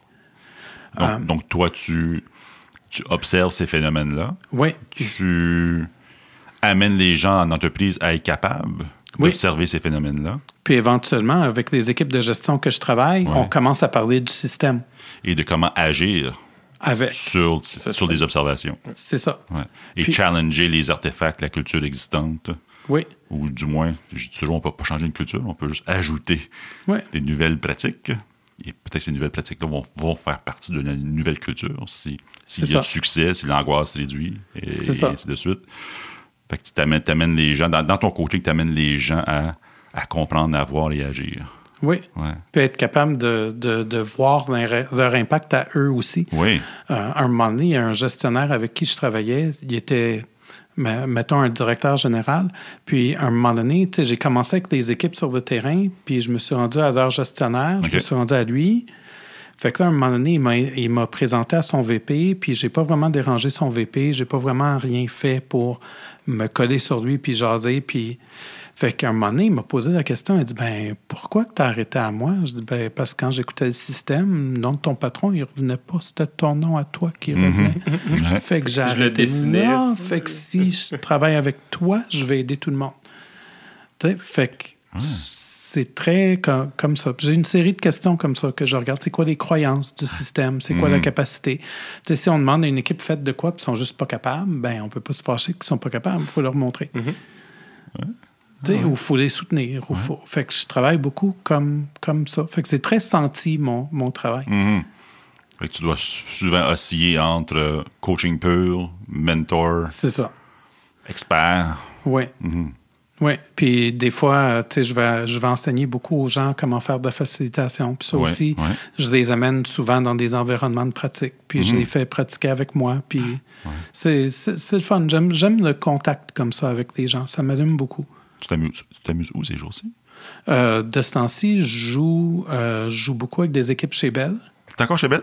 Oui. Encore à Dorval? Je fais le tour de différentes équipes. Oui, OK. Oui. Oui, mais c'est ça. Je travaille beaucoup avec des équipes là, puis il y a une couple d'autres petites compagnies en ville. Okay. Mais c'est surtout là dans le moment. Très lean, du moins à Dorval. Oui, la mentalité est beaucoup autour... c'est plus autour du lean, oui. L'équipe de coach à l'interne, c'est ce qui appuie. Mathieu? Moi, je bois vos paroles depuis tout à l'heure. Je vous écoute. Où est-ce qu'on peut te retrouver? J'ai le goût de te parler de Management 3.0, j'ai le goût de te parler des approches de coaching. Je veux juste aller systémique. Je veux juste aller prendre un café avec toi parce que c'est passionnant. De gars qui a un cochon qui est dans un bar. Ouais, OK. Tantôt, je sais pas si vous avez remarqué, mais il y a le cochon qui est juste là, puis à toutes les fois, c'est un canard. Méta, là. Fait que la façon la plus simple, c'est sur LinkedIn. OK. Mais je partage aussi des articles sur Twitter. Donc, si vous me cherchez SURDEK sur Twitter, vous allez me trouver là aussi. Okay. Tu vas faire des capsules. Tu sais commencé ou ça s'en vient?